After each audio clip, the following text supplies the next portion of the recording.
നമസ്കാരം. Raf talks ഫുട്ബോളിലേക്ക് ഏവർക്കും സ്വാഗതം. ഇന്ന് അമേരിക്കൻ ലീഗിൽ നടന്ന മത്സരത്തിൽ വിജയം നേടാൻ ഇന്റർ മയാമിക്ക് കഴിഞ്ഞിരുന്നു. DC യുണൈറ്റഡിനെ ഏകപക്ഷീയമായ ഒരു ഗോളിനാണ് ഇന്റർ മയാമി പരാജയപ്പെടുത്തിയിട്ടുള്ളത്. മത്സരത്തിന്റെ ഏറ്റവും അവസാനത്തിൽ കമ്പാന നേടിയ ഗോളാണ് ഇന്റർ മയാമിക്ക് ഈ ഒരു വിജയം സമ്മാനിച്ചിട്ടുള്ളത്.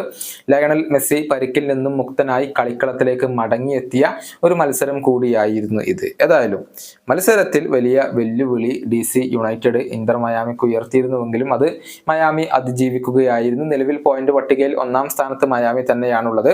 ഈ മത്സരത്തിന് ശേഷം ജോർദി ആൽബ ലയണൽ മെസ്സിയെ കുറിച്ച് ചില കാര്യങ്ങൾ പറഞ്ഞിട്ടുണ്ട്. അതായത് ഒരുപാട് കാലം FC ബാഴ്സലോണയിൽ ഒരുമിച്ച് കളിച്ച താരങ്ങളാണ് മെസ്സിയും ആൽബയും. മാത്രമല്ല മെസ്സിയുടെ അടുത്ത സുഹൃത്ത് കൂടിയാണ് ആൽബ.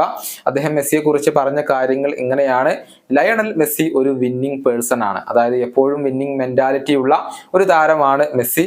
ഇപ്പോഴും ആ ഒരു പഴയ വിന്നിംഗ് മെന്റാലിറ്റി തന്നെയാണ് മെസ്സിക്കുള്ളത്. അതായത് ഞാൻ ആദ്യമായി അദ്ദേഹത്തെ ബാഴ്സലോണയിൽ കണ്ട അന്നുള്ള ആ ഒരു പഴയ വിന്നിംഗ് മെന്റാലിറ്റി, ബാഴ്സലോണയിൽ ആ ഒരു പഴയ വിന്നിംഗ് മെന്റാലിറ്റി ഇപ്പോഴും ലയണൽ മെസ്സിക്കുണ്ട്. അത് നഷ്ടമായിട്ടില്ല എന്നാണ് ജോർദി ആൽബ ഇപ്പോൾ പറഞ്ഞിട്ടുള്ളത്.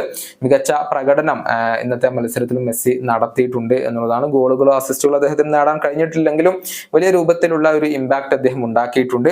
നിലവിൽ MLS-ൽ 10 മത്സരങ്ങളാണ് മെസ്സി കളിച്ചിട്ടുള്ളത്. അതിൽ നിന്ന് 19 ഗോൾ പങ്കാളിത്തങ്ങൾ അദ്ദേഹം വഹിച്ചിട്ടുണ്ട് എന്നുള്ളതാണ്. 10 ഗോളുകളും 9 അസിസ്റ്റുകളുമാണ് മെസ്സി സ്വന്തമാക്കിയിട്ടുള്ളത്.